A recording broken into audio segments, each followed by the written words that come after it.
One of the misconceptions is the idea that Vancouver is being inundated with foreign investors who are making it unaffordable for the average person to buy a home.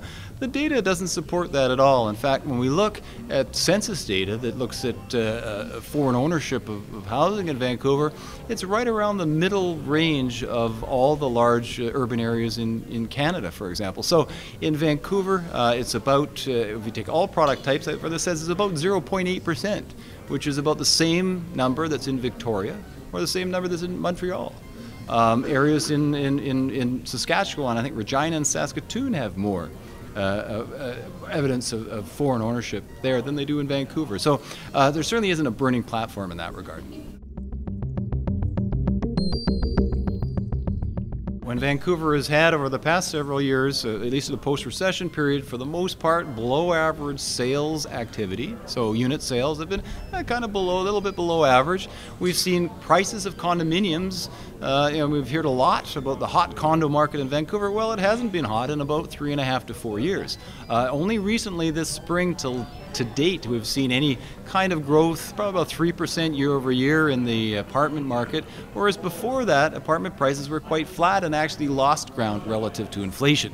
So from my perspective, that's the quintessential soft landing in a housing market, and now it's been going on for over 3.5 years. Home prices are advancing in Vancouver. The single detached side, much more so, about 7% growth year over year, where it's only about 3 to 4% on the apartment and the townhouse side. And that's largely the result of a very strong market from the early spring to today. So we see it kind of corresponds with very strong retail sales in the province, up 6.5% now year over year. So consumers, after spending a couple of years on the sidelines, now appear to be back into the marketplace and perhaps playing some catch-up.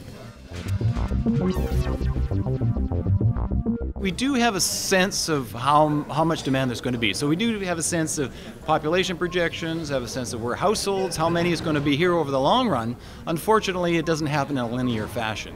And that the business cycle, so whether things are good or things are bad, and the economy has a large amount to do with how much housing demand there is at any given time. And so it's very difficult for home builders to be able to satisfy demand immediately, particularly in a market such as Vancouver, where 80% of new home construction are condominiums, so whether it be apartments or townhouses.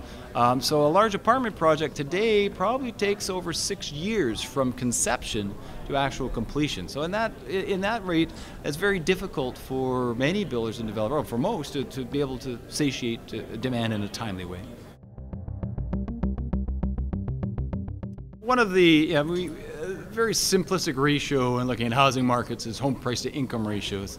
And that's kind of the starting point, not the ending point for understanding affordability or understanding a housing market. Nonetheless, there are a number of surveys out there that look at this figure as an indication of affordability in different cities around the world.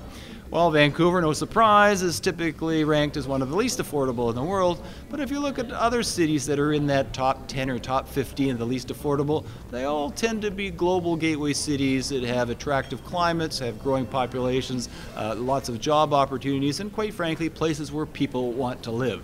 So places like Vancouver, like Sydney, Australia, like San Francisco, all are in the same kind of realm of affordability, or unaffordability as the case may be, but that doesn't mean that people don't want to live there.